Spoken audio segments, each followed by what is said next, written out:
जी जी sir, आप सभी का स्वागत है आज की तृतीय दिवस की इस कार्यशाला में, जो कि विक्रमाजीत सिंह सनातन धर्म महाविद्यालय एवं जगतगुरु रामभद्राचार्य दिव्यांग राज्य विश्वविद्यालय चित्रकूट के संयुक्त तत्वाधान में आयोजित की गई है, जो संस्कृत का बहुत ही एक सरल प्रारूप कि आप कैसे उसमें आगे बढ़ सकते हैं, कैसे उसकी संभावनाएं आगे हैं, क्या पढ़ें, उसको ध्यान में रखते हुए बहुत ही सरल पाठ्यक्रम बनाया गया है, जिसका नाम है संस्कृत भाषा प्रवीणता पाठ्यक्रम। उस कक्षा का आज हमारा तृतीय दिवस है, तो मैं कक्षा को प्रारंभ करने से पूर्व एक मंगलाचरण से कक्षा का प्रारंभ करती हूँ। करविंदे पदारविन्दं मुखारविन्दं विनिवेशयन्तं वटस्य पत्रस्य पुटे शयानं बालं मुकुन्दं मनसा स्मरामि बालं मुकुन्दं मनसा स्मरामि बालं मुकुन्दं मनसा स्मरामि। पुनः आप सभी का स्वागत है इस कार्यशाला में। अब मैं इस कार्यक्रम के संयोजक एवं कानपुर विश्वविद्यालय में संस्कृत भाषा पाठ्यक्रम के संयोजक एवं बीएस विक्रमाजीत सिंह सनातन धर्म महाविद्यालय में संस्कृत विभाग में प्रोफेसर पद को अलंकृत कर रहे हमारे सर प्रोफेसर प्रदीप दीक्षित जी से निवेदन करती हूँ कि आज के हमारे जो मुख्य वक्ता मुख्य अतिथि हैं, कृपया उनका स्वागत एवं परिचय हम सभी के समक्ष प्रस्तुत करने का कष्ट करें।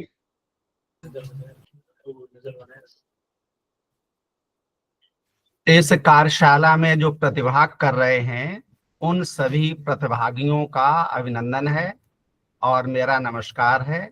आज कार्यशाला का तृतीय दिवस है। इसमें मार्गदर्शन करेंगे डॉक्टर अंशुल दुबे जी। ये जीडी कॉलेज औरैया में प्रोफेसर पद पर हैं और ये वेद दर्शन कर्मकांड ज्योतिष के प्रकांड विद्वान हैं। इनका मार्गदर्शन आज मिल रहा है, ये हम सबका सौभाग्य का दिन है और ये बहुत ही सरल स्वभाव के और मधुर स्वभाव के धनी हैं और संस्कृत के लिए हमेशा संलग्न रहते हैं। संस्कृत के प्रचार प्रसार के लिए अन्य कार्यक्रमों में इनकी संलग्नता बराबर लगी रहती है। इनका बहुत बहुत अभिनंदन है, वंदन है और निवेदन है कि आप इस कक्षा का प्रारंभ करें।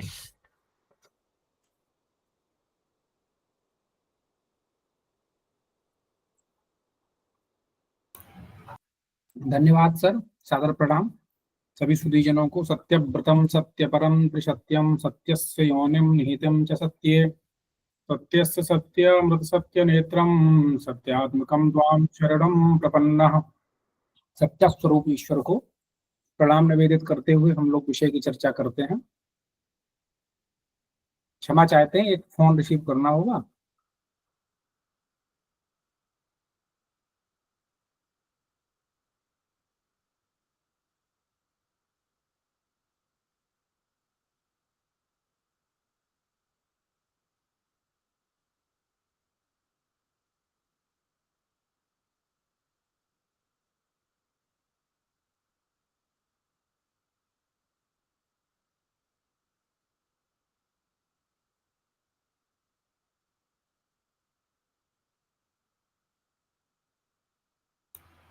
ये फोन फिर बात बात परेशान करता है, इसलिए हमने उठा लिया। पुनः हम लोग अपने विषय पर आते हैं। हरिओम। हरिओम जी सर।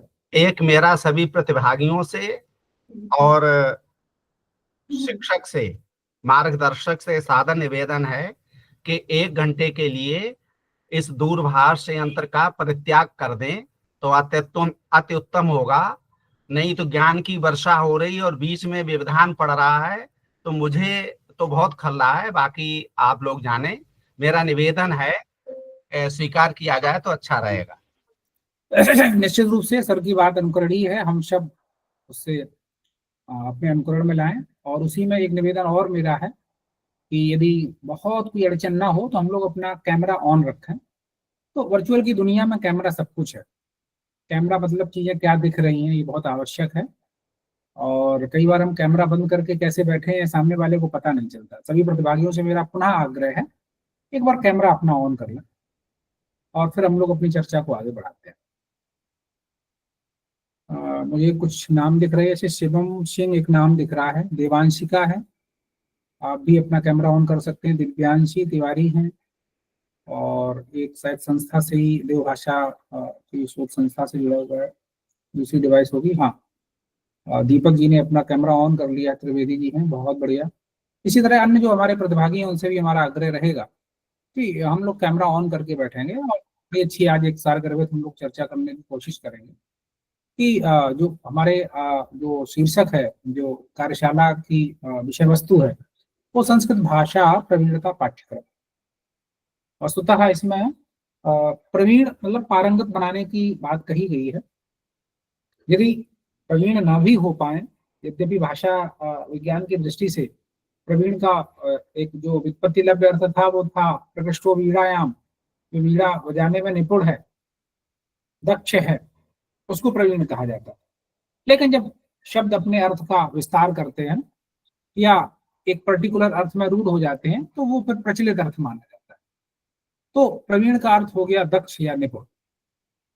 तो संस्कृत भाषा में प्रवीण बनाने के उद्देश्य से जो पाठ्यक्रम रखा गया है, निश्चित रूप से बहुत ही महनीय पाठ्यक्रम है और जिसके संयोजक हमारे आदरणीय professor doctor Pradeep Kumar Dixit sir है। मैं उनका अभिवादन करता हूं कि इतने महनीय विषय को लेकर वो हम सबके समक्ष आए। पुनश्च भाषाई दृष्टि से हम प्रवीण भले ना हो पाए तो फिर इस कार्यशाला की उपयोगिता कहाँ सिद्ध होती है? तो जो मेरा अपना व्यक्तिगत मूल्यांकन है, आपके पास अपनी राय है, आप हमारे मत से सामंजस्य बैठा सकते हैं या आपकी स्वतंत्र राय हो सकती है जो हमारे मत से मेल ना खाती हो तो भी ठीक है। तो मैं ये कहना चाहूंगा कि जिन विद्यार्थियों का या जिज्ञासुओं का संस्कृत भाषा में प्रवेश ही नहीं है, जैसे आर्मी पब्लिक स्कूल से अगर आप पढ़ते हैं तो बच्चे कहते हैं संस्कृत हमें 6th-7th में भी नहीं पढ़ाएगी, या कई बार पब्लिक स्कूल ऐसे हैं, कॉन्वेंट स्कूल ऐसे हैं तो एनसीईआरटी का पाठ्यक्रम है 6th, 7th, 8th का, वो भी नहीं पढ़ाते हैं। केंद्रीय विद्यालय में कंपलसरी है 6th, 7th, 8th, जबकि नवोदय में नहीं है, दोनों ही सीबीएसई से चलते हैं। तो अपने अपने विद्यालय की अपनी अपनी व्यवस्थाएं। तो जिन विद्यार्थियों का, जिज्ञासुओं का संस्कृत में प्रवेश नहीं हुआ है, इस कार्यशाला के माध्यम से वो प्रवेश करने में सक्षम होंगे, ऐसा मेरा मानना है। पुनश्च जो विद्यार्थी संस्कृत को जानते हैं, संस्कृत को एक विषय के रूप में कई बार पढ़ते भी हैं, उनको इस कार्यशाला से कुछ प्रवीणता हासिल होगी, एक नवीन दृष्टि मिलेगी, भाषा को लेकर एक सोचने की नई दिशा मिलेगी, मैं ये कहना चाहता हूँ। तो ये सभी के लिए उपादेय है। जिन्होंने संस्कृत कभी नहीं पढ़ी है उनको विषय में प्रवेश दिलाएगा, जिन्होंने विषय के रूप में या पढ़ रखी है, रुचि है उनकी, पढ़ते हैं, सुनते हैं, तो उनको भी एक नई दिशा मिलेगी कि भाषा को लेकर के एक जो यात्रा है किसी भाषा में अपनी दक्षता बढ़ाने की, उसका क्या सिस्टम है, उसके लिए क्या उसकी प्रणाली है, उसको हम लोग जाने। तो आप लोगों का बहुत ही कीमती समय है, उसका एक एक क्षण सदुपयोग होना चाहिए, ऐसा मेरा मानना है। तो मैं सीधे अपने विषय वस्तु पे आगे चलता हूँ। जो पाठ्यक्रम हम लोगों को प्रोवाइड कराया गया था उसमें प्रथम जो कक्षा थी हमारी संस्कृत पठन कौशल की थी, जो कि हो चुकी है। उसके बाद कल की जो कक्षा थी वो आपकी संस्कृत श्रवण कौशल पे थी, जिसमें अवधानात्मक और सौंदर्य बोधात्मक श्रवण आपने कल अनुराग जी के द्वारा अपने क्लास का आनंद लिया, उसके ज्ञान से आप लाभान्वित हुए कि संस्कृत भाषा को श्रवण करते समय, सुनते समय हम किन बातों को ध्यान में रखें। आज जो 25 तारीख की कक्षा है उसमें संस्कृत श्रवण कौशल, मतलब उसी उपागम का अगला सोपान है विश्लेषणात्मक श्रवण। इस विषय को लेकर हम लोग चर्चा करने वाले हैं। और आपके पाठ्यक्रम की जो इकाई है उसकी ये पहली इकाई है। तो पहली इकाई में हम लोगों ने जो भाषाई कौशल है उसको समझने की कोशिश कर रहे हैं। तो श्रवण में कल हम लोगों ने सीखा था कि जब आप किसी भाषा को सुनते हैं, वस्तुतः ये 3 प्रकार का जो श्रवण कौशल कहें या श्रवण प्रकार कहें, ये किसी भी भाषा पे लागू होता है। वो इंग्लिश हो सकती है, वो हिंदी हो सकती है, वो आपकी कोई और लोकल लैंग्वेज हो सकती है। वही पद्धति संस्कृत में भी है कि एक तो अवधानात्मक श्रवण है, दूसरा रसात्मक या सौंदर्य बोधात्मक श्रवण। तो इनकी चर्चा कल हो गई है और बहुत ही अच्छे स्तर की हुई है। तो पुनः जो है मैं पृष्ठ पेशड़ करना उपयुक्त नहीं समझता हूँ। और आप सबने कल जो श्लोकों का गायन किया वो निश्चित रूप से सौंदर्य बोध कराने में सक्षम था। मुझे याद है कि ये बात सदन में भी कही गई थी कि विदेश मंत्री कौन हुआ करता था,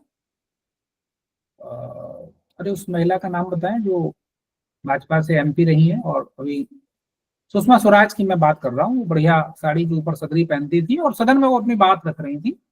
तो संस्कृत भाषा को लेके वो कई बार मंच पे बुलाई जाती थी, वहां अपनी बात रखती थी। तो उनका कहना था कि संस्कृत भाषा एक ऐसी भाषा है जो उस भाषा को जानने वाले नहीं है, उस भाषा को बोलने वाले नहीं है, उस भाषा को समझने वाले भी नहीं है, फिर भी यदि उनके सामने बोली जाती है तो वो ये समझ सकते हैं कि किस रस की बात की जा रही है, किस विषय वस्तु को लेकर के हमारे सामने बात रखी जा रही है। एग्जाम्पल में उन्होंने जो शिव तांडव की स्तुति है, शिव तांडव स्तोत्र जो है, उसका उदाहरण देते थे कि जब इस तरह की स्तुतियां पढ़ी जाती है, गलत जल प्रवाह पावितस्थले, तो व्यक्ति समझता है कि किस रस में बात हो रही है, क्या है। तो दूसरा, संस्कृत को हम लोग जो वैज्ञानिक भाषा की बात करते हैं तो कहीं ना कहीं उसके पीछे जो सबसे बड़ा एक हेतु है वो ये रहता है कि कोई एस्ट्रोनॉट्स है, कोई अंतरिक्ष में गया हुआ व्यक्ति है, अगर वो पृथ्वी पे मैसेज भेजे तो किस भाषा का प्रयोग करे जिससे वक्ता और श्रोता का मत एक हो सके, जो वो कहना चाहते थे वही वो समझे। तो उनका कहना है कि संस्कृत वैज्ञानिक भाषा है क्योंकि उसमें जो लिखा जाता है वही पढ़ा जाता है, वही समझा जाता है,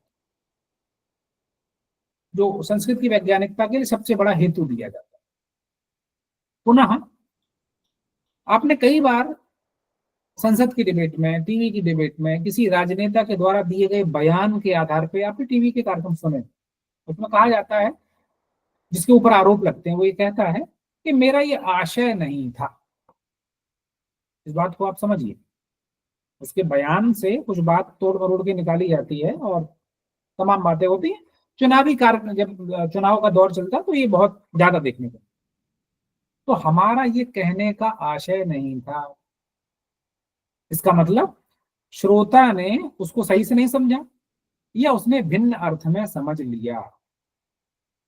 तो वक्ता यदि असावधान था, मैं ये मान लूं, जिसके ऊपर आरोप लगाए जाते हैं कि उसने प्रमादवश ऐसी बात बोल दी जो समाज के एक वर्ग को आहत करने वाली है, या लिंग आधारित कोई बात उसने बोल दी जो किसी एक वर्ग को अच्छी नहीं लगी, जाति को आधार बना के एक बात, तो मैंने मान लिया कि वक्ता सावधान नहीं था, सावधानी से उसके मुंह से बात निकल गई।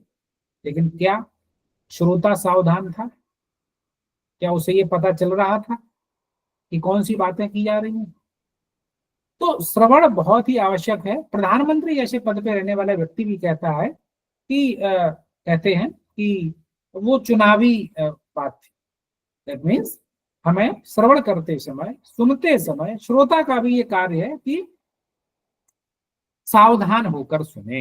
एक श्रोता का पहला लक्षण क्या है कि वो अपनी बात को बड़ी ही सावधानी से सुने। गुरु जी कथा कह रहे हैं, उस बीच में कोई प्रसंग आ गया, कोई मक्खी उड़ गई, उस बीच में उन्होंने कहा इसको भगा दो, वो समझ रहे कथा का हिस्सा है, नहीं है। ऐसे किंवदंतियां हम लोग सुनते रहते हैं। एग्जाम में किसी की मदद की जा रही थी तो वो उसने कुछ और भी लिख दिया, कारण प्रसंग जानना आवश्यक है। सौंदर्य बोध कई बार उतनी गहराई के स्तर पे नहीं भी होता है, तो जो अलंकारिक सौंदर्य है, रस के स्तर पे ना भी हो, अलंकार के स्तर पे हमें बड़ा अच्छा लगता है, जिसे हम कहते हैं कर्णप्रिय लगता है। सुनने में बड़ा मधुर लगता है। पुनश्च संस्कृत में कहा जाता है कि गद्यम कवीनाम निकषा वदंती, गद्य ही कवियों की कसौटी है। इसका मतलब है कि जो पद्यात्मक विषय वस्तु है वो सरलता से समझ में आ जाती है, उसके रस का बोध हो जाता है अथवा श्रोता आह्लादित हो जाता है, आनंदित हो जाता है अलंकार के कारण या छंद गेयता के कारण। तो ये सारी चर्चा कल आपने सुनी, बहुत ही अच्छा कल का विषय वस्तु का उपस्थापन रहा, आप सबकी उसमें सहभागिता बड़ी ही प्रशंसनीय रही और मैं भी सुन रहा था, लेकिन क्योंकि आपके समक्ष नहीं आ सका। पुनश्च आज जो विषय वस्तु है वो है विश्लेषणात्मक। जो बातें हमने सुनी हैं उनका विश्लेषण कैसे करें, उनका मनन कैसे करें। मैं यदि इस समूह से एक प्रश्न कर रहा हूं कि आप में से ऐसे कौन से लोग हैं जो संस्कृत, हिंदी, अंग्रेजी इन तीन के अलावा किसी भाषा में बोल सकते हैं या परिचयात्मक कुछ लिख सकते हैं? कोई ऐसे प्रतिभागी हैं इस समूह में क्या? यदि हैं तो वो प्लीज अपना हैंड रेज करें। संस्कृत, हिंदी, अंग्रेजी के अलावा कोई अगर एक भाषा वो जानते हो, बांग्ला हो, असमिया हो, बोडो हो या दक्षिण की द्रविड़ फैमिली की कोई भाषा हो। सुकृति जी बताएंगे क्या किसी का हैंड रेज है स्क्रीन पे? नहीं महोदय, वंदना जी का वो प्रारंभ से ही हैंड रेज है। एक बार लोग पूछ लीजिए। अलविया जी सर हैं, हैंड रेज है। अमिताभ भास्कर जी हैं। जी, तो मैं अमिताभ जी से बात करता हूँ। और जी अमिताभ जी, आप अपने आप को अनम्यूट करें और किस भाषा के विषय में? हाँ सर, नमस्कार सर, मैं अमिताभ। जी बताइए। चतुर्थ भाषा कौन सी है आपकी?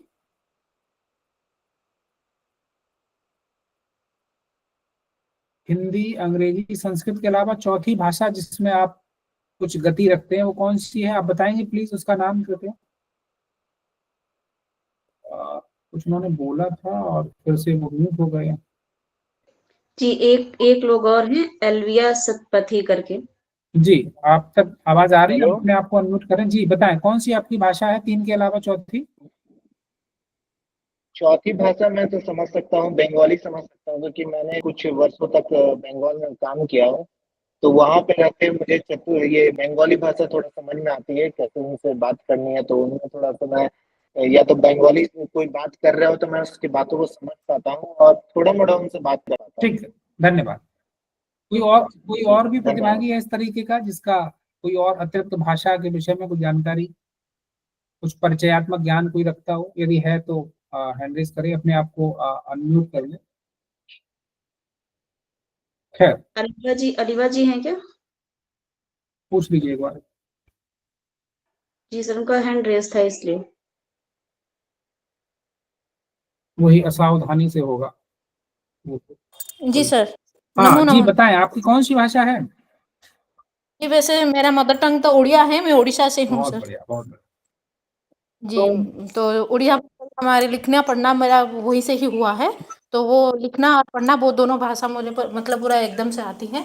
बाकी हिंदी, इंग्लिश और संस्कृत, थोड़ा सा संस्कृत में थोड़ा सा प्रवेश अभी हो रहा है। ठीक ठीक। इन दोनों लोगों के माध्यम, धन्यवाद आपको अपनी बात रखने के लिए, बहुत बहुत आभार। मैं इन दोनों लोगों के माध्यम से एक बात आपको समझाना चाहता हूँ। जैसे अमिताभ जी ने कहा कि वो बंगाल के क्षेत्र में, कोलकाता में कभी काम करने का अवसर मिला उनको, तो उन्होंने भाषा सीखी। या मैं अभी जिनसे बात हो रही थी अलीबा जी से, वो यदि उन्होंने हिंदी अगर अपने प्रारंभिक स्तर में नहीं पढ़ी होगी, या जैसे वो अभी कह रहे हैं संस्कृत का हम प्रवेश कर रहे हैं, संस्कृत और हिंदी का प्रवेश साथ में हो सकता है, ऐसा मानते हैं उत्तर भारतीय, तो निश्चित रूप से मानते हैं। तो चूंकि वो लिपिगत जो विशेषता है वो एक होने के कारण सहज हो जाती है। और जैसे बंगाली जो है, या हम लोग अभी उड़िया सीखने की कोशिश करें उड़ीसा में जाए, तो मैं ये बताना चाहता हूँ कि आपके सीखने का क्रम क्या होगा। आप वहाँ की भाषा में सीधे प्रवेश लेकर के वो सीखना आपके लिए सहज है, सुकर है कि आप उसकी वर्णमाला सीखें और कपहरा सीखें और आगे चलें, या सुन करके सीखना? अभी शायद अमिताभ जी कह रहे थे कि मैं उनको सुन के समझ सकता हूँ। तो एक जो शिशु है, अभी उसने जन्म लिया है, वो अपनी माँ को सुनता है या जो भी उसकी बुआ है जो उनको सुनता है, उन्हीं से वो सीखता है। भाषा सीखने का सबसे सरल माध्यम है सुनकर सीखना। इस बात से कितने लोग एग्री नहीं करते हैं, कितने लोग सहमत नहीं है, वो हाथ उठाएं। अच्छा, प्रश्न गलत हो गया, चलो बदल देते हैं। भाषा को सीखने का सबसे सरल मार्ग है सुन करके सीखना, श्रवण से सीखना। इस बात से जो लोग सहमत हैं वो हैंड रेज करें। अनम्यूट नहीं करेंगे, माइक म्यूट रखेंगे, केवल हैंड रेज करेंगे।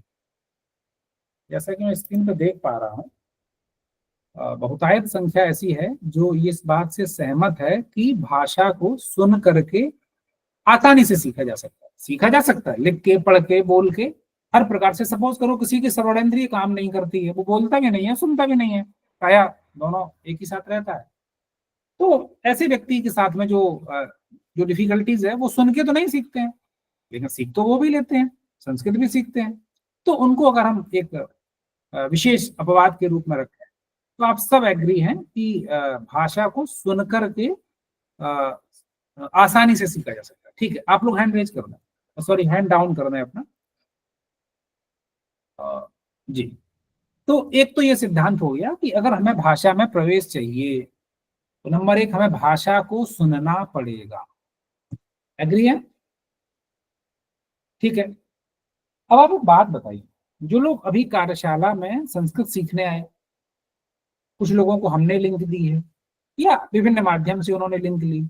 सर ने कहा कि यदि रजिस्ट्रेशन में असुविधा है तो मत करिए, आप क्लास ज्वाइन करिए। मतलब आप सीख सकते हैं, 100 रुपए फीस न भी दें, रजिस्ट्रेशन न भी कराएं, कोई दिक्कत नहीं।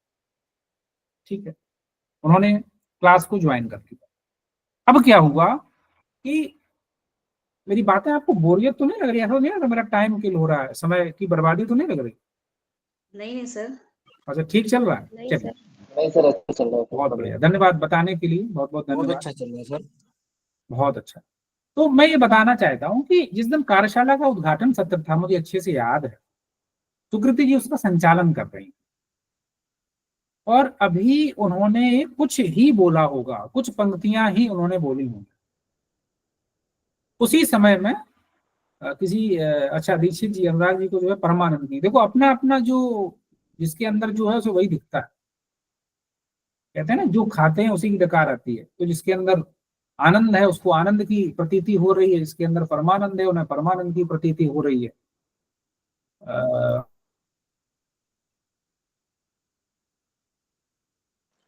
सर स्पीकर म्यूट हो गया है। सर म्यूट हो गया जी, वो ठीक है। तो मैं ये बता रहा था कि पहला सिद्धांत आपने बताया कि हम जो है सुन करके सरलता से सीखते हैं। मैं बात कर रहा था कि जब प्रारंभिक दिन, जो प्रथम दिवस था, उद्घाटन सत्र जिस दिन था, रघुवाचार्य जी महाराज का, पूज्य जगत गुरु रामभद्राचार्य जी महाराज का आशीष मिला हमें, वहां से वीसी साहब भी जुड़े हुए थे। जी, कुछ आप कहना चाहते? जी सर, आप कहिए। मुझे सत्यानंद की प्रतीत हो रही है। वाह, परमानंद आनंद नहीं, सत्यानंद की। वो आनंद स्वरूप है, उसको जिस रूप में देखें, है ना, तो वो हो जाएगा। तो मैं ये बताना चाह रहा था कि सुकृति जी ने कुछ ही पंक्तियां पढ़ी थी। हमने जो संस्कृत भाषा को पढ़ने वाले लोग नहीं थे, उनके समूह में भी लिंक हमने पहुंचाई थी, वो लोग जुड़े भी थे। तो उनका चैट बॉक्स में अभी जुड़े होंगे, तो मेरी बात का अन्यथा मत लेना कि निजी बात को आप सार्वजनिक कर रहे हैं, ऐसा नहीं करना चाहिए। लेकिन मैं विषय से जोड़ने की कोशिश करता हूँ। तो उनका कहना था कि सर मुझे समझ में नहीं आ रहा है, चैट बॉक्स में भी आने लगा था कि समझ में नहीं है। आप ही अभी इस बात को हमें बताए हैं कि भाषा को सीखना, सुनकर सीखना जो सबसे सरल मार्ग है, और जब आपको सुनने का अवसर मिलता है तो आप कहते हैं कि समझ में नहीं आ रहा, हिंदी में करें, हिंदी में करें, महोदय हिंदी में करें। ये आग्रह है छोड़ना पड़ेगा। जब हमें विषय वस्तु समझ में नहीं आ रही है, हमें सुननी पड़ेगी। मैं एक बात दावे के साथ कह सकता हूं, अगर आपकी अनुमति हो तो कहें। हैंड रेज करके आप लोग बताइए जो मैं बात कह रहा हूं वो सही है कि गलत है। यदि कोई व्यक्ति बिल्कुल संस्कृत सर, बोल सही रहा है। है, अच्छा प्रश्न ये है मेरा कि यदि आपके सामने संस्कृत बोली जा रही है, क्या 100% आपको समझ में नहीं आती है? कोई ऐसा कैंडिडेट इसमें तो वो हैंड रेज करेगा केवल। संस्कृत कोई अगर बोल रहा है, क्या आपको 100% समझ में नहीं आ रही? 1% समझ में नहीं आ रही है, मैं ये पूछ रहा हूँ। तो एक भी हैंड रेज नहीं है, एक हैंड रेज है शायद सुकृति ना। मतलब कोई अगर संस्कृत में बात कर रहा है या संस्कृत में कुछ बोल रहा है तो 0% समझ में आए, ऐसा कोई भी प्रतिभागी नहीं है। अब जो चैलेंज है वो मैं आपके सामने रख रहा हूं। संस्कृत भाषा सीखने का सबसे सरल मार्ग है सुन करके सीखना, और ऐसी संस्कृत कोई बोलता नहीं है जो आपको बिल्कुल भी समझ में ना आए। कौन सी ऐसी भाषा है जो पहली बार सुनी थी पूरी समझ गए थे, जरा बताना तो। दुनिया की कोई भी नवीन भाषा जिसमें आपको प्रवेश लेना है, पहली बार में समझ में पूरी नहीं आती। किंचित किंचित अगर आ रही है, बुद्ध जन सकाशाद अवगता, अगर थोड़ा थोड़ा भी आपको समझ में आ रहा तो उसी में गति होने वाली है। लेकिन अगर हम वैकल्पिक मार्ग की ओर चले जाएं कि समझ में नहीं आ रही है सर, इसको हिंदी में कर दें या हमारी जो भाषा सरल है उसमें कर दें, तो तकनीकी समस्या पता क्या होगी? आप सुनने के लाभ से वंचित हो जाएंगे। श्रवण के माध्यम से जो सीख सकते थे उसको आपने पुस्तकीय ज्ञान, अनुवाद ज्ञान, भाषा व्याकरण का ज्ञान उसमें आपने डाल दिया, और वो सबसे कठिन मार्ग है। उसको इंग्लिश में लेंदी आप कह सकते हैं। सबसे कठिन मार्ग है। पुस्तकीय ज्ञान बढ़ेगा, पुस्तकें बढ़ेंगी, आपके ऊपर बोझ बढ़ेगा। आप केवल भाषा को सुनने का अभ्यास करें। एक बार में अगर अधिक समझ में नहीं आ रहा है, 5% आएगा, 10% आएगा, अगली बार आप उसी को दोबारा सुनेंगे तो ज्यादा समझ में आएगा। बेहतर है मैं अपने ही जीवन से जुड़ा हुआ कोई एग्जाम्पल दूं तो सहज रहता, क्यों किसी के दूसरे की जिंदगी में वो करें। हमारा जो प्रारंभिक अध्ययन रहा है वो इंग्लिश मीडियम बैकग्राउंड का नहीं रहा। एनसीईआरटी पढ़ा था, इंग्लिश मीडियम बैकग्राउंड नहीं रहा। अतिरिक्त भाषा के रूप में हमने अंग्रेजी का अध्ययन स्नातक तक किया, क्योंकि वो अतिरिक्त के रूप में हमने जो हमारी संस्कृत परंपरा से पढ़ाई थी उसमें हमने मध्यमा में रखा, पूर्व मध्यमा, उत्तर मध्यमा, शास्त्री में भी हमने उसको अतिरिक्त विषय के रूप में रखा। हमारे साथ के जो सहपाठी मित्र थे वो कहते थे यार अंग्रेजी पढ़ के क्या करना है, और बड़ी अच्छी बात ये थी कि हम भी पढ़ते नहीं थे, बस विषय के रूप में था और पेपर दे देते थे जिसमें कि पासिंग मार्क्स आ जाते थे, पास हो जाते। अब आपको बताएं, जब मैं यूपीएससी की तैयारी करने का मुझे अवसर मिला, जब प्री क्वालिफाई हो गए तो कहा गया कि मेंस में कंपलसरी इंग्लिश का पेपर लिखना है। और मेंस प्री के रिजल्ट आने के बाद इतना कम समय होता है कि आप जीएस पे फोकस करेंगे कि ऐसे पे करेंगे कि ऑप्शनल के नोट्स खंगा लेंगे कि अब जाकर के कंपलसरी हिंदी और अंग्रेजी पढ़ेंगे। तो हमने क्या किया, संस्कृत को, सरल संस्कृत को हमने रीराइट किया। कुछ मित्र हमारे देखते थे कि आप ये क्या कर रहे हैं, मैं कहता था कि बस इसको मैं लिख रहा हूं। बोले इससे क्या होगा? मैंने कहा इससे मैं क्वालिफाइंग अंग्रेजी पास कर जाऊंगा। बोले ग्रामर नहीं पढ़ते हो? हमने कहा कि ग्रामर की पद्धति से भाषा सीखने का मार्ग सबसे कठिन है। यदि मैं इंग्लिश ग्रामर की बात करूं तो कुछ आप लोगों में से कोई हैंड रेज करके बताए जो ग्रामर के बहुत फंसाऊ टॉपिक है अंग्रेजी में, वो कौन कौन से हैं, कोई बताए एक लोग? हाँ श्वेता जी बताइए, आप अनम्यूट करके कि इंग्लिश की ग्रामर में कौन कौन सी टॉपिक्स हैं जो कि हम लोगों को। सर सबसे ज्यादा डिफिकल्ट होता है direct, indirect, transformation, syntax, synthesis, ये थोड़े टिपिकल पढ़ते हैं। ठीक है, और बड़ी अच्छी बात है, धन्यवाद बताने के लिए, कि उन चैप्टर्स को हम लोग इतना पढ़ते रहते हैं, इतना पढ़ते रहते हैं, फिर भी कंपटीशन में हमसे वो गलत हो जाता है। प्रपोजिशन आज भी गलत लग जाते हैं।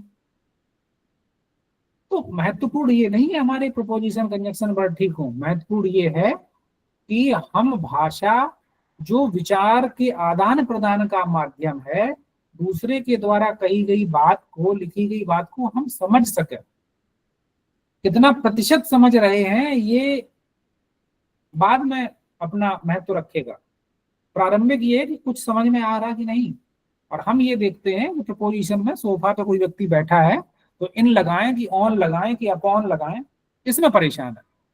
हम ये नहीं कह रहे हैं कि भाषाई जो बारीकियां हैं उनको हम उनकी अवहेलना कर रहे हैं, ऐसा मेरा बिल्कुल उद्देश्य नहीं। मैं ये कहता हूं उनको अगर आप बांध के कहीं रख देंगे तो आप भाषा जल्दी सीख जाएंगे। और एक नहीं, आप संस्कृत के अलावा भी कुछ सीखना चाहेंगे तो भी आप सीख सकते हैं, क्योंकि आपके सीखने का मार्ग सरल हो गया है।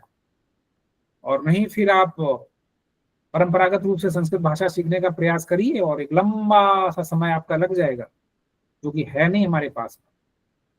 ठीक है, तो पहला तो ये निष्कर्ष निकला अब तक के, मैं कहूं व्याख्यान का या आपके कीमती समय का, कि संस्कृत हमें सुन करके सीखनी है। दूसरा क्या निकला, सुनने में भी इस बात की चिंता नहीं करनी है कि हमें संपूर्ण रूप से समझ में नहीं आ रहा। हमें हिंदी संपूर्ण रूप से समझ में आती है, ये दावा मत कर देना, नहीं तो तकनीकी शब्दावली आयोग जो हिंदी अनुवाद तैयार कर रहा है वो आपके सामने जब प्रस्तुत किया जाएगा, खासकर वो केवल साहित्य से बाहर निकला हुआ हो, वो तकनीकी क्षेत्र की हिंदी हो, वो मैथमेटिक्स की हिंदी हो, आप नहीं समझेंगे, दर्शन की नहीं समझ में आएगी आपको। भारतीय कला तक आप सीमित रहते हैं, भारतीय साहित्य में भी आप सीमित साहित्य को पढ़ पाते हैं। तो जब हमें हिंदी नहीं समझ में आ रही, हिंदी भाषी होकर के, मातृभाषा है जिन लोगों की, हम लोगों की, तो संस्कृत में ये अपेक्षा क्यों करनी कि पहली बार किसी ने कुछ बोला हमें 100% समझ में आ जाए। कुछ विद्यार्थी हमारे पास आते हैं, यूजीसी का सर एग्जाम देना है और इस इकाई में अभी जो है उतना बढ़िया कॉन्फिडेंस नहीं आ रहा है, इस बार पेपर दें कि न दें। तो हम कहते हैं यूपीएससी तो है नहीं कि अटेम्प्ट काउंट होंगे, पहली बात। दूसरी बात यह है कि 100% कट ऑफ भी नहीं जाएगी। 100 में से 100 सही अगर करने हो, बिना उसके अगर ज़्यादा क्वालिफाई ना हो रहा हो, तो हम यही कहेंगे भाई इस बार मत दो, अगली बार देना। जबकि एक सर्टेन कट ऑफ होती है 70%, 75%, व्हाटएवर जो भी जा रही है, वहां पे जाके आपका सिलेक्शन हो जाता है। फिर इस चीज से क्यों डरना कि हम एब्सोल्युटली राइट हैं। सांख्य दर्शन यही कहता है, बौद्ध दर्शन भी कहता है, जैन भी यही कह रहा है कि सब चीज अपने आप में संपूर्ण नहीं है, दृष्टि का भेद है। जिसे हम सत्य कह रहे हैं उसे आप असत कह सकते हैं। जो मेरे लिए प्राची है वो आपके लिए प्रतीची हो सकता है। जिस काल में हम जी रहे हैं, जिसको हम वर्तमान कह रहे हैं, राम मंदिर का निर्माण होना, उसको आने वाली पीढ़ी भूतकाल बताएगी। तो ये सब चीजें बदलती रहती हैं, समय काल के दिशाओं के सापेक्ष होती हैं। तो एब्सोल्युटली राइट कुछ है नहीं। स्याद अस्ति स्याद नास्ति, है भी नहीं भी। स्याद अस्ति चेद अवक्तव्य, है तो हम उसको बता नहीं सकते। सारांश यही है कि आपका भाषा में प्रवेश हो जाएगा, आपको सुनना है, कुछ समझना है। ये 2 अभी तक स्टेप हुए जो अभी तक का निष्कर्ष निकला। क्या हम लोग ऐसा करने के लिए तैयार हैं? आप लोग हैंड रेज करके बताएं और कैमरा भी ऑन करके बताएं। वाह, अंकित दुबे का कैमरा ऑन हो गया है बिल्कुल सर। और सुंदर सा बैकग्राउंड भी लगा है। आनंद श्रीवास्तव जी भी आ गए हैं, मोनिका भी है, गुड। तो यदि हम कैमरा ऑन करके संस्कृत को सुने,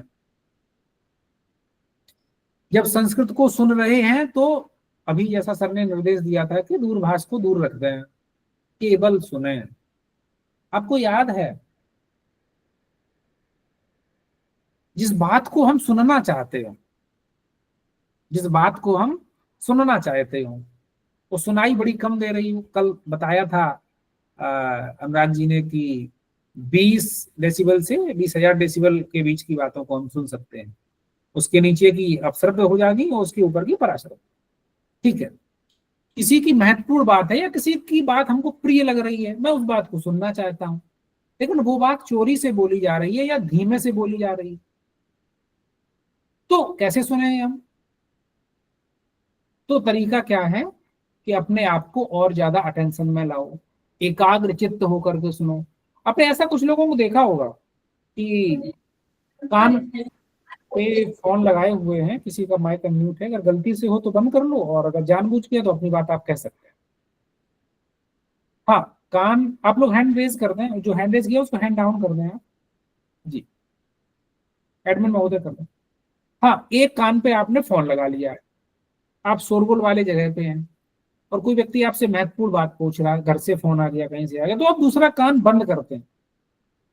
ये इस बात का सूचक है कि एक बार में एक काम किया जाए, एक कान से जो बात हम सुनना चाहते हैं वही सुने, दूसरा डिस्टर्ब न करे। मतलब एकाग्रचित्त होकर के सुनेंगे तो वही बात समझ में आ जाएगी, उसी भाषा में जिसमें पहले बोली जा रही थी।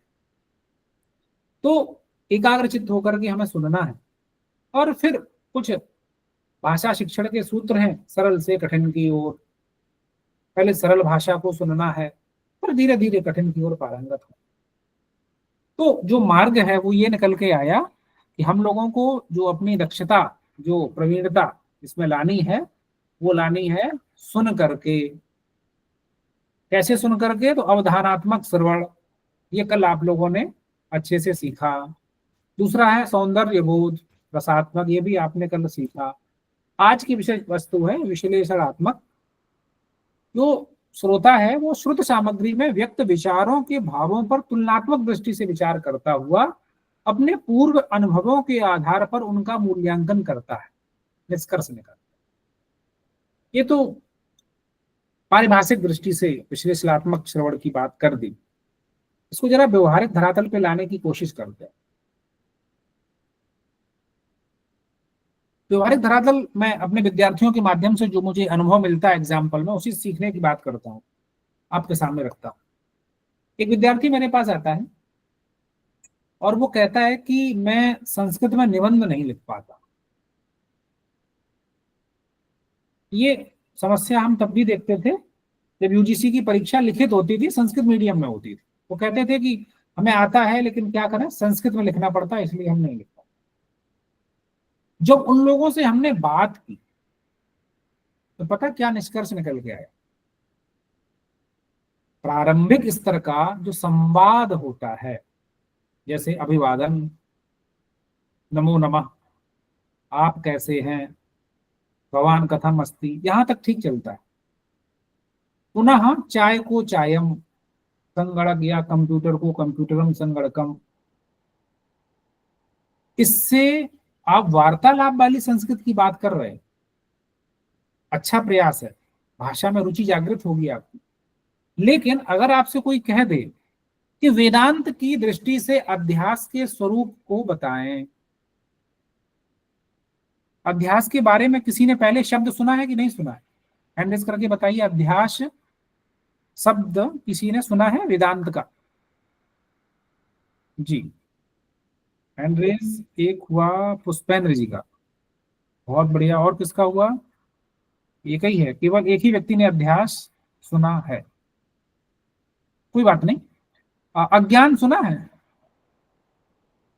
चलो ठीक है, थोड़ा दर्शन की अलग कार्यशाला संभावित है, उसमें चर्चा होगी। तो मैं ये बताना चाहता हूं कि अगर अध्यास की हमें जानकारी ही नहीं है, जिन्होंने हैंड रेज किया था उनका बहुत बहुत धन्यवाद, वंदना जी ने भी किया है, आपका भी धन्यवाद। हमारे लिए अभी उपयोगी वो है जिन्होंने हैंड रेज नहीं किया, जिन्हें अध्यास के बारे में पता नहीं है। अब उनसे कहा जाए कि जरा हिंदी में अध्यास के ऊपर 10 लाइनें लिख दो बिना किसी पुस्तक या मोबाइल की सहायता के, कैसे लिखेंगे वो? क्योंकि विषय वस्तु की जानकारी ही नहीं है तो मीडियम उसमें क्या कर लेगा? आपको स्वतंत्र पेज है, स्वतंत्र आपकी लेखनी, आप लिखिए, अध्यास की जानकारी है नहीं। अब मैं अपनी बात को 22 वर्षा बदल के कह रहा हूं, उसको समझने की कोशिश करना। अध्यास पर संस्कृत में कोई व्यक्ति व्याख्यान दे रहा है, ठीक है, कि अध्यास का क्या स्वरूप है या अज्ञान का क्या स्वरूप। अब जब आपको उस विषय के बारे में जानकारी ही नहीं है तो वो संस्कृत में बोलेगा तो समझ में आएगा क्या? हाँ या ना में बताइए, हैंड रेज करके बताओ अगर समझ में आएगा। नहीं सर। नहीं, वो कीर्ति जी ने बताया कि नहीं आएगा, बहुत बढ़िया। अच्छा, वो व्यक्ति अगर उसी अज्ञान के बारे में इंग्लिश में बताएगा तो समझ में आएगा क्या? तो भी नहीं आएगा, क्योंकि नवीन विषय है। अरे वो हिंदी में बताएगा तो भी उतना अच्छा समझ में नहीं आएगा, क्योंकि हम पहली बार समझ रहे हैं। तो मैं ये बताना चाहता हूं कि जिस विषय की जानकारी आपके पास पहले से है, उसी विषय को आप संस्कृत में सुनेंगे तो जल्दी समझ में आएगा।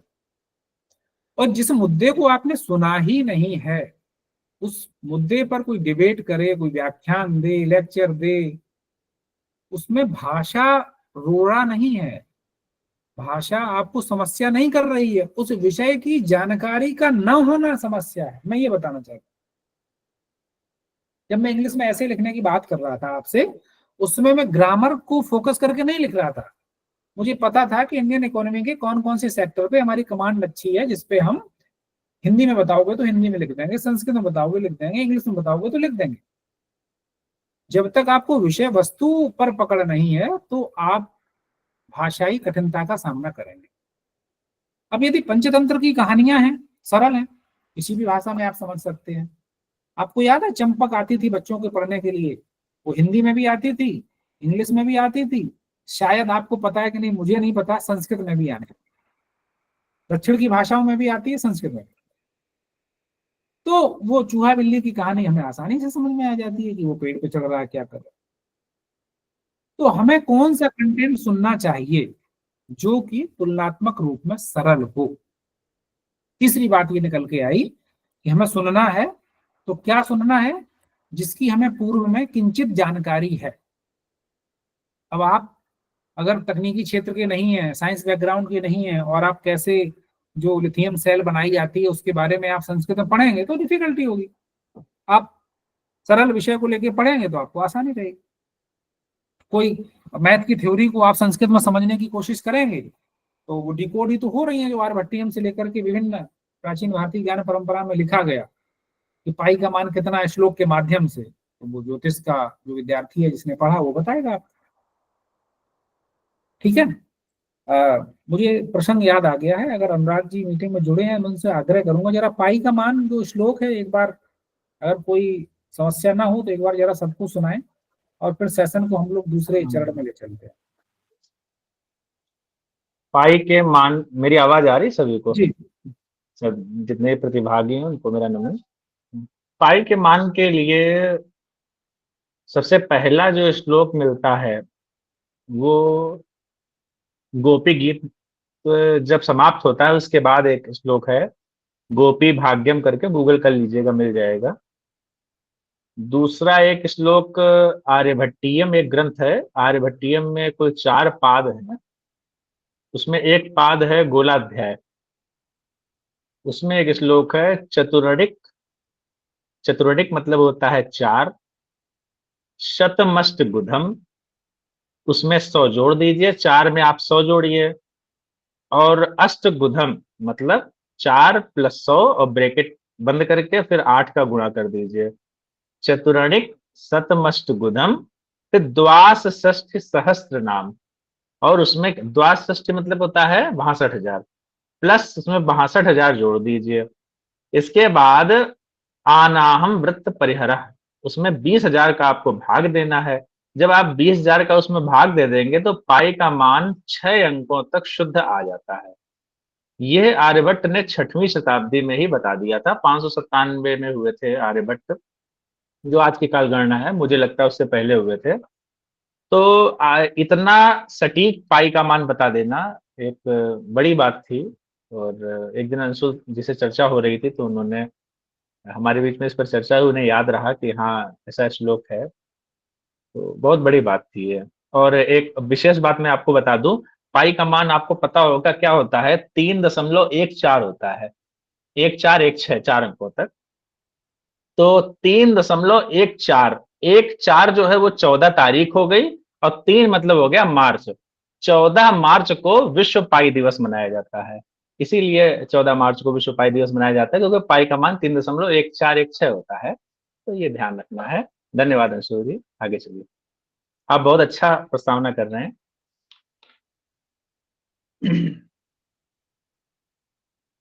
आपकी आवाज नहीं आ रही है। तो आप धन्यवाद, बहुत ही अच्छा आपने जो है उपक्रम रखा, विषय वस्तु सबको समझ में आई कि जब हम कहते हैं कि साइंस और संस्कृत बहुत करीबी हैं, हमें खोल के भी देखना पड़ेगा, नहीं तो जो चिंता है ना, ये सब विदेशी लेके उड़ेंगे, वही बताएंगे संस्कृत में क्या है, और हम कहते रहेंगे हमें समझ में नहीं आती है, संस्कृत पढ़ लेंगे कौन हमें रोजगार देगा, हमें चिंता सताती है, कुछ नहीं करेंगे, इंग्लिश कंप्यूटर सीख लेंगे, कहीं 4-5 हज़ार की नौकरी तो मिल ही जाएगी। इस भ्रम से बाहर निकलना पड़ेगा, तब तो आप कुछ संस्कृत के लिए कर पाएंगे। तो मैं ये बताना चाह रहा था कि जिस विषय वस्तु की जानकारी नहीं है वहां संस्कृत हमें कठिन लगने लगती है। क्या इसमें योगेश जी जुड़े हुए हैं इस समय? जी जी गुरु जी। हैं आप सत्र में बने हुए हैं? जी बिल्कुल बिल्कुल, श्रवण कर रहे हैं आपकी बहुत मधुर। बढ़िया, बहुत बढ़िया। तो आप जी जो जी है कैमरा भी ऑन कर लें और एक श्लोक का वाचन करें जो हम लोगों को सहजता से समझ में आए, कोशिश ये होनी चाहिए। जी भागवत जी का बिल्कुल। श्लोक हो तो और आनंद है। जी जी बिल्कुल बिल्कुल।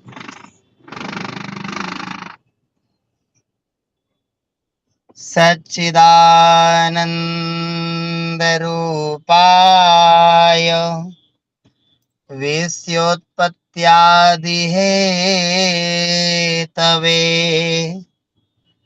तापत्रय विनाशाय श्रीकृष्णाय वयं नुमः। वन्दे देव उमापतिं सुरगुरुं वन्दे जगत्कारणम्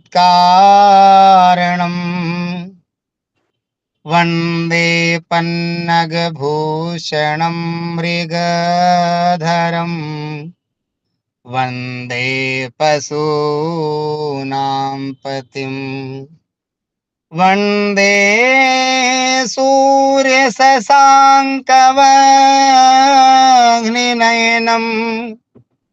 वन्दे मुकुन्दप्रियम् वन्दे भक्तजनाश्रयं च वरदम् वन्दे शिवं शङ्करम्।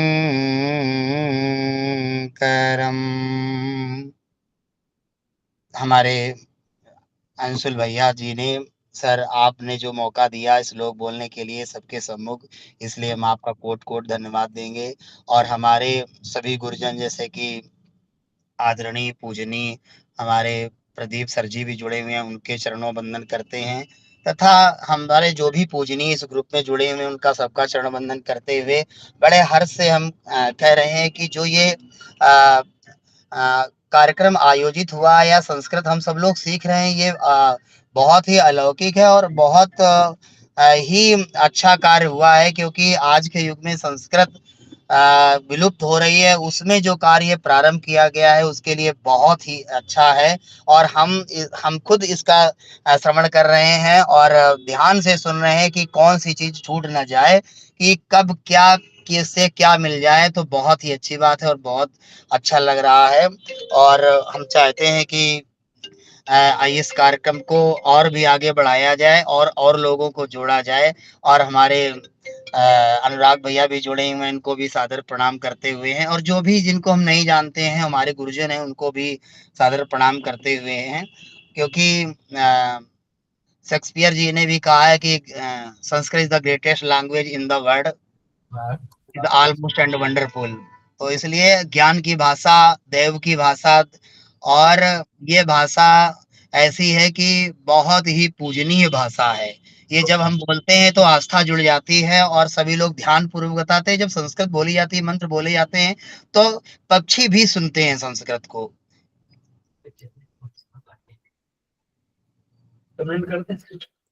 बहुत बढ़िया, बहुत बढ़िया। योगेश जी ने अपनी बात को रखा। सर अपना हैंड रेज कर रहे हैं। Yes sir. आदरणीय योगेश अवस्थी जी से एक निवेदन है कि हमने क्लास शुरू होने से पूर्व ही कह दिया था कि अपने ये जो मोबाइल वाला जो रोग है ये कृपया कहीं अलमारी में बंद करके बैठा करें, अन्यथा ना बैठें। आप अभी बोल रहे थे और आपका मोबाइल बज रहा था, बहुत खराब लग रहा था और ये अच्छी बात नहीं है। इसमें सभी का, जितने लोग जुड़े हैं उन लोगों का सबका व्यवधान पड़ रहा है। आपकी वाणी कौन सुन रहा है? आपका मोबाइल सुन रहे हैं सब? नहीं गुरुजी, दूर रख दिया है, फिर भी कल से स्विच ऑफ रहेगा मोबाइल, दूसरा अन्य मोबाइल तो जो भी 1 घंटे के लिए ये कौन सा रोग, इतना बड़ा रोग ये दूर भाषा यंत्र का है कि जो चैन नहीं लेने देता, 24 घंटे ही वो बजता ही रहता है। क्या मतलब है?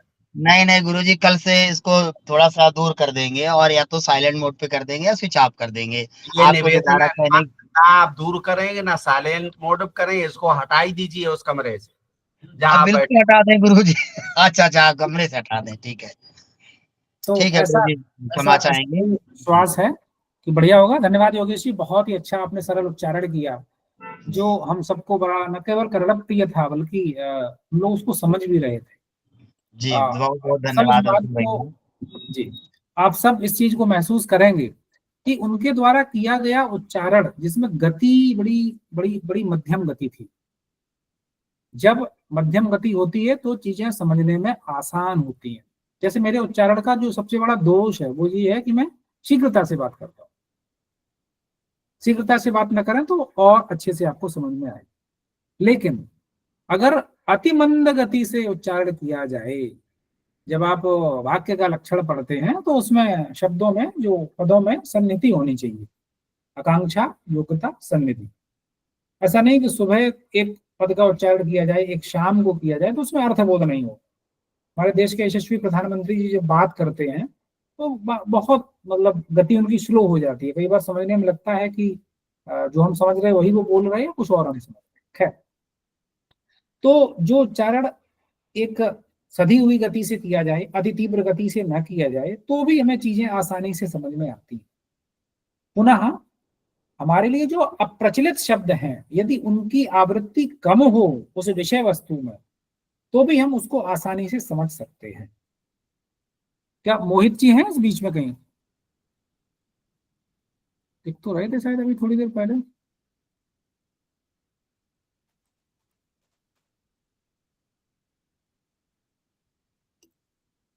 हाँ, पाठक जी हैं तो है मोहित कि पाठक जी, शायद जरा वाह, अपने आप को अनम्यूट करिए, और यदि कोई असुविधा ना हो तो कुछ पंक्तियां गद्य में आप पढ़ने की कोशिश करें। वैसे मुझे पहले से बता देना चाहिए था कि अगला टास्क है गद्य में पढ़ने के लिए।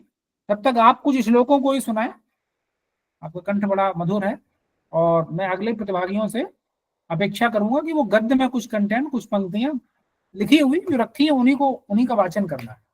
ठीक है, मोहित जी अनम्यूट करके अपनी बात को रखें आप, कुछ हम लोगों को संस्कृत में श्रवण कराएं।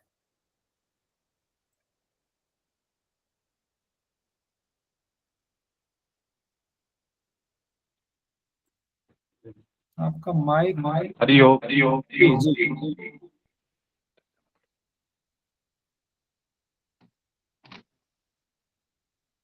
आपकी आवाज आ रही है, आप अपनी बात को रखिए।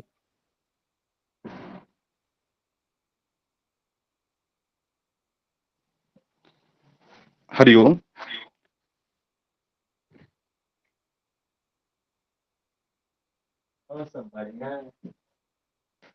हाँ, जैसा कि इस पटल के द्वारा मुझे निर्देशित किया गया है कि मैं श्रवण कौशल के बारे में कुछ संस्कृत में बताऊं, और वो गद्यात्मक कुछ हो, उसको मैं यहाँ संस्कृत के माध्यम से इस कौशल में।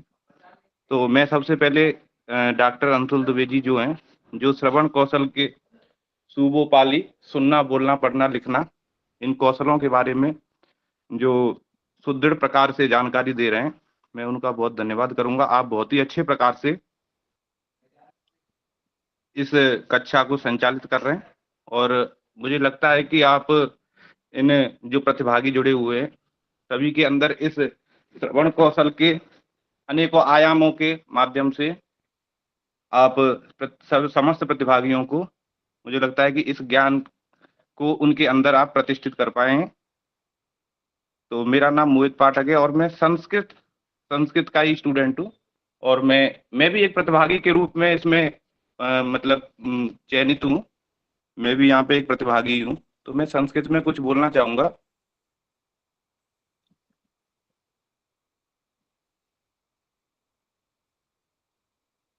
तो मैं संस्कृत में कुछ बोलना चाहूंगा, जैसे विद्या ददाति विनयम विनयादयादि पात्रताम पात्रत्वात् धन आपनोति धनात् धर्मम ततः सुखम।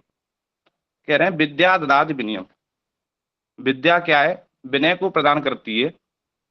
विनयादयादि पात्रताम, जब हमें विद्या आ जाती है तो विद्या आने पे हमें क्या, पात्रता मिल जाती। पात्रत्वात् धन आपनोति, जब हमें पात्रता हमारे अंदर जब प्रतिष्ठित हो जाती है तो हमारे अंदर क्या है, जब हम पे आ जाती है तो हमको क्या है, धन की प्राप्ति होनी चाहिए। और जब धन होता है तो धन से ही हम क्या है, धर्म कार्य करते हैं। तो जैसा सर ने कहा है कि गद्य में कुछ आप बोलिए। जो कहते हैं, विभास्यति प्रकाशम करिष्यति सूर्य प्रकाशो उद्देश्यति गमिष्यति लेख्यसि स्मरिष्यति बाला विद्यालये पठिष्यति भविष्यति स्थास्यति भ्रमिष्यामि बालः क्रीडा क्षेत्रे लेखिष्यति वदिष्यति चलिष्यति हसिष्यति नायकः नाटके नर्तिष्यति बोधिष्यति सातिष्यति पतिष्यति शिक्षकः कक्षायां भविष्यति। तो इस प्रकार सर ने जैसा निर्देशन मुझे किया है कि गद्य में आप कुछ संस्कृत का बताइए, तो मैं सर के निर्देशन के अनुसार गद्य में मेरे द्वारा ये प्रस्तुत किया गया। जी सर। सर म्यूट है आपका। बिना कुछ बोले भी लोग अगर समझें तो बहुत ही अच्छा है। संस्कृत वो भाषा है, कहते हैं ना कि तुलसीदास जी को किछु कहा न को किछु पूछा, किसी ने कुछ कहा नहीं और किसी ने कुछ पूछा भी नहीं। तो संस्कृत में आप क्या कहना चाहते हैं चित्र के माध्यम से भी समझाया जा सकता है। चित्रात्मक अवबोध, गद्यात्मक अवबोध, कहानी में जब सरलता डाली जाती है तो वो बच्चों को बड़ी मधुर लगती है, बड़ा जल्दी से वो भाषा को समझने की ओर अग्रसर होते हैं। कोई और हमारा प्रतिभागी जो कि गद्य में अगर कुछ 2 लाइनें पढ़ना चाहे तो उसका स्वागत है। सर शायद डॉक्टर जानवी केलकर जी का हैंड रेज है, वो कुछ कहना चाहते हैं। जानवी जी आपका स्वागत है, अपनी बात को आप रखें। जी प्रणाम आचार्य जी। जी आपने गद्य पढ़ने के लिए कहा है, तो एक छोटी सी कहानी है, उसका कुछ अंश मैं पढ़ना चाहती हूँ। जी। अस्ति मगधदेशे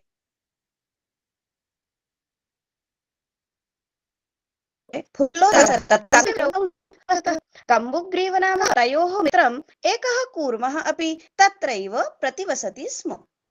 अथ एकदा धीवराः तत्र आगच्छन्। ते कथयन् मत्स्यकूर्मादि श्यामः। एतत् श्रुत्वा अवदत्, मित्रे किं युवाभ्यां धीवराणां वार्ता श्रुता? अधुना किम् अहं करोमि? हंसौ अवदताम्, यत् उचितं तत् कर्तव्यम्। कूर्मः अवदत्, मैवं तत् यथा अहम् अन्यं हृदं गच्छामि तथा कुरुतम्। आवां किं करवाम? कूर्मः अवदत्, अहं युवाभ्यां सह काश्यमार्गेण अन्यत् उपायः। कच्छपः वदति, अहं लम्ब्य युवयोः बलेन सुखे गमिष्यामि। हंसौ कथयन्, सम्भवति एषः उपायः, किन्तु अत्र एकः अपायोऽपि वर्तते। आवाभ्यां नीयमानं त्वाम् अवलोक्य जनाः किञ्चित् वदिष्यन्ति। यदि त्वं तव मरणं निश्चितम्। अतः त्वं तत्रैव अवदत्, किमहम् उत्तरं न दास्यामि, किञ्चिदपि न वदिष्यामि। अतः अहं यथा वदामि तथा युवां कुरुतम्। धन्यवाद।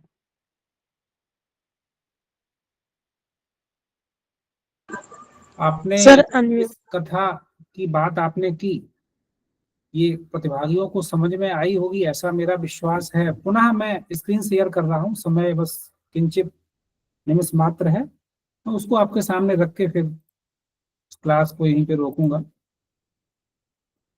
यदि स्क्रीन विजिबल हो जाए तो एक बार बता जरूर देना। जी सर। पिन करना है उसको ना, हाँ पिन कर दीजिए, और चाहे तो हमें और सुकृति को अनपिन कर दें ताकि वो स्टोरी बड़े में आ जाए। ईशान जी, हम लोगों को अनपिन कर दें तो वो पूरे में दिखेगी फिर। हाँ केवल स्टोरी दिखेगी तो सही से रहेगा पढ़ने में। जी सबको विजिबल हो रही है मोबाइल पे? मैं इसको जी हाँ मैं पढ़ता हूँ, आप लोगों से पढ़वाने की बजाय मैं स्वयं पढ़ना चाहूंगा। आप हमें भी अनपिन कर दें ताकि केवल वही दिखे, जैसा भी आपकी सुविधा हो। ठीक है, तो मैं स्टोरी पढ़ रहा हूँ, आप बस संस्कृत भाषा में जो प्रवीणता है वो प्रवेश और फिर अगला सोपान प्रवीणता का होगा, मैं उसको लाना चाहता हूँ। ये कुछ कह रहा है, क्या कह रहा है मुझे नहीं पता, मैं पढ़ता हूँ। चलिए आप लोग सुनिएगा इसको। एकः काकः अस्ति। आप बस इसको ऐसे आनंद लीजिए कि अभी आपने संस्कृत भाषा में कुछ नहीं जानते हैं, बस केवल सुनना है और समझना है और देखना है कि अवबोध हो रहा है कि नहीं हो। सः तृषितः अस्ति। सः अत्र पश्यति, तत्र पश्यति, सर्वत्रं पश्यति, किन्तु कुत्रापि जलं नास्ति। काकः उड्डयनं कृत्वा अन्यत्र गच्छति। दूरे एकं घटं पश्यति। सन्तोषेण घटस्य समीपं गच्छति, किन्तु घटे किंचिदेव जलम् अस्ति। घटस्य समीपे शिलाखण्डाः सन्ति। काकः एकम् उपायं करोति। एकम् एकं कृत्वा शिलाखण्डान् स्वीकृत्य घटे क्षिपति। जलम् उपरि उपरि आगच्छति। अन्ते काकः जलं पिबति। संतुष्टेन गृहं गच्छति। ये मैंने संस्कृत में एक स्टोरी पढ़ी है। इसमें भी कुछ ऐसे शब्द होंगे जो यहाँ बहुत से लोगों को जिनका अर्थ पता नहीं होगा, लेकिन इस स्टोरी को पढ़ के वो इसको उन शब्दों को भी समझ जाएंगे कि इसका क्या अर्थ यहाँ पे है। प्रसंगानुकूल शब्द अपने अर्थ को धारण करते हैं। मैंने अपनी बात प्रारंभ की थी जब कहा जाता है कि ये मेरा अभिप्राय नहीं था बोलने का, इसका मतलब है इस प्रसंग में हमने ये बात नहीं कही थी। तृषितः, सः तृषितः अस्ति, नहीं पता तृषिता का क्या मतलब है, आगे पीछे की 2 पंक्तियां पढ़ेंगे समझ में आ जाएगा। तृषितः मतलब प्यासा।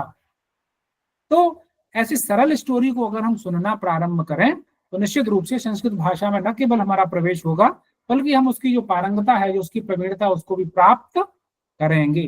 कल हम लोग इसके आगे की चर्चा करेंगे। आज समय भी हो गया है, तो बहुत बहुत धन्यवाद। आप सबने बड़े धैर्य के साथ में अपना बहुमूल्य समय प्रदान किया हमको सुनने के लिए। निश्चित रूप से मैं आप सबका बहुत बहुत धन्यवाद ज्ञापित करता हूँ। सर को सादर प्रणाम निवेदित करता हूँ जिन्होंने मुझे इस लायक समझा कि मैं सभी अभ्यर्थियों के सामने कुछ बात रख सकूं। तो पौना पुण्यन सर, मैं आपका भी धन्यवाद निवेदित करता हूं और ये माइक जो हमारी संचालिका है सुकीर्ति जी को मैं सौंपता हूँ। धन्यवाद। बहुत बहुत धन्यवाद सर आपका। आपने बहुत ही सहजता से जो कल की विषय वस्तु थी और आज की विषय वस्तु, जिसको कल नहीं भी समझ में आया होगा, मुझे पूरी आशा है कि जो आपने जिस ढंग से आज बताया है तो उन्हें कल का, आज का, कल वैसे अनुराग जी ने बहुत अच्छा बताया था, किंतु जो आपने जोड़ते हुए आज पूरा बताया कि किस तरह से हम श्रवण कौशल से अपना विकास कर सकते हैं। क्योंकि बच्चा भी जब सीखता है कोई भी भाषा तो सबसे पहले लिपि नहीं सीखता है, ना वो कभी लिखता है। उसका सबसे पहले विकास होता है तो केवल और केवल श्रवण कौशल से होता है। बहुत बहुत धन्यवाद सर। अब मैं हमारे इस कार्यक्रम के संयोजक सर को आवाहित करना चाहती हूँ कि वो हमारे जो वक्ता थे उनका धन्यवाद ज्ञापन कर इस कार्यक्रम को गति प्रदान करें। हरिओम। केवल वक्ता का नहीं, श्रोता का ज्यादा धन्यवाद है, इसलिए कि श्रोता जब होंगे नहीं तो वक्ता की महत्ता खत्म है। तो हमारा जितने श्रोतागण हैं, जितने प्रतिभागी जन हैं, उन सबको बहुत बहुत धन्यवाद। और इस कहानी से एक शिक्षा आप लोग ग्रहण करें कि कौवे ने प्यास बुझाने के लिए कंकड़ डाल करके पानी ऊपर लाया, शनै शनै एक एक करके मेहनत बहुत की। आपको इतनी मेहनत नहीं करनी है, धीरे धीरे रोज 10-15 मिनट अगर संस्कृत भाषा के लिए आप निकाल लेंगे तो आपकी भी संस्कृत भाषा की प्यास जो है बुझ जाएगी। तो मैं, ये मेरा निवेदन भी है कि आप सब लोग संस्कृत से जुड़े रहिए और थोड़ा थोड़ा प्रयास भी करेंगे तो आपको संस्कृत के कुंभ में डुबकी लगाने से कोई नहीं रोक पाएगा। तो आप सभी का बहुत बहुत धन्यवाद, जितने प्रतिभागी गण हैं, और सबका मैं आभारी हूं कि आपने सभी आभासी पटल की शोभा बढ़ाई है और कुछ सीखने का साहस दिखाया है।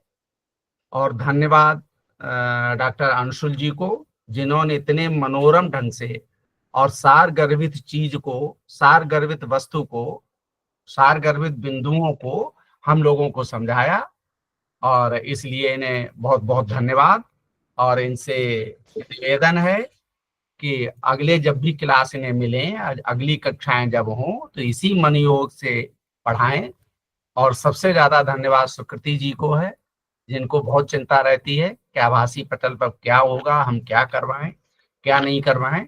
कल सुकृति जी ने शिकायत की थी कि आपने बिना शांत पाठ किए कक्षा का समापन कर दिया है, तो उसके लिए क्षमा प्रार्थी हूं, और आज वो शांत पाठ कराएं।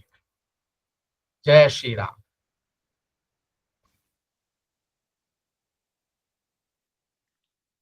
जी धन्यवाद सर।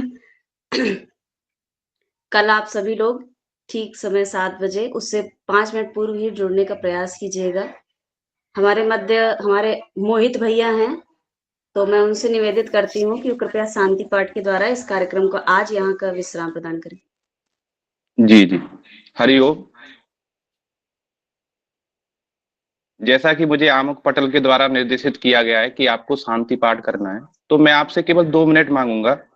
जैसे अभी हमारे अंशुल भैया जी ने भी हमको गद्य के लिए बोलने के लिए हमें प्रेरित किया था कि आप कुछ बोले, तो मैं किसी कार्य में था, तो मेरे पास उपलब्ध सामग्री ना होने के कारण जो मेरे मन में था वो मैंने पटल पे आकर के बोल दिया।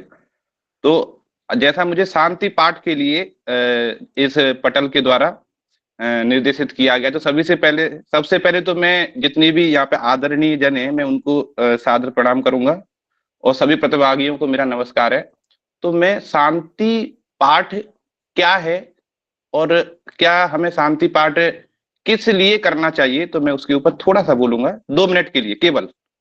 तो कहते हैं क्या मंगलाचरण क्यों किया जाता है, या फिर मंगलाचरण क्यों करना चाहिए और शांति पाठ क्यों करना चाहिए। तो मैं 2 मिनट के लिए केवल आपसे समय मांगूंगा, उसके उपरांत मैं शांति पाठ वेद मंत्र से करके और मैं इस कक्षा के समापन की ओर ले जाऊं। कुछ लोग कहते हैं समाप्ति ही क्या शांति पाठ है? नहीं, समाप्ति केवल शांति पाठ नहीं है, क्योंकि मंगलाचरण भी कहते हैं। मंगलाचरण में क्या कहते हैं? समाप्ति कामो मंगलम आचरे। समाप्ति की कामना अगर हम करते हैं, अगर हम समाप्ति की कामना अपने मन में रखते हैं, तो हमको क्या मंगलाचरण करना चाहिए। क्या वही शांति है? तो ऐसा नहीं है। शांति क्या है? तो शांति के लिए एक बहुत ही अच्छी पंक्ति आई है कि काम क्रोधाद्य भावो शांति तस्य पाठः शांति पाठः। काम क्रोध लोभ मोह मद मात्सर्य आदि का अभाव जब हमारे जीवन में हो जाए, मैं समझता हूं जैसे जीवन में क्या प्रत्येक व्यक्ति के अंदर अगर काम क्रोध लोभ मद मोह मात्सर्य आदि का अभाव हो जाएगा, तो मुझे लगता है कि शांति पाठ करने की कोई आवश्यकता नहीं, स्वतः ही शांति आपके जीवन में उद्भुत हो जाएगी। तो मैं सोचता हूं कि आमुख पटल पर जुड़े हुए लोग, उनके मन में शांति मतलब काम क्रोध लोभ मद मोह मात्सर्य इत्यादि का भाव पहले से ही अभाव है, और भाव वो मुझे लगता है कि कभी अपने जीवन में लाएंगे नहीं। और इसी तरह ये कक्षा संचालित नियमित प्रकार से चलती रहेगी, कोई विघ्न बाधा इस कक्षा में नहीं आएगी। तो मैं जैसे निर्देशित मुझे किया गया है कि आपको शांति पाठ करना है, तो मैं वेद मंत्रों के द्वारा शांति पाठ करके और मैं इस कक्षा को समापन की ओर ले जाऊंगा। तो जैसा भी अगर आप बोल सके तो मेरे साथ बोल सकते हैं। कुछ लोग संस्कृत के हैं यहाँ पे, तो वो संस्कृत में शांति पाठ को बोल सकते हैं। हरि ओम मा द्यौः शान्तिरन्तरिक्षगुं शान्तिः पृथ्वी शान्तिरापः शान्तिरोषधयः शान्तिः वनस्पतयः शान्तिर्विश्वे देवाः शान्ति ब्रह्म शान्तिः सर्वगुं शान्तिः शान्तिरेव शान्तिः सामा शान्तिरेधि यतो यतः समीहसे ततो नो अभयं कुरु सन्नः कुरु प्रजाभ्यो भयन्नः पशुभ्यः सुशान्तिर्भवतु। शान्तिः शान्तिः शान्तिः। जी, धन्यवाद। बहुत बहुत धन्यवाद मोहित जी। सभी को नमस्कार। कल पुनः हम लोग ठीक समय पर कक्षा में उपस्थित होंगे। नमो नमः।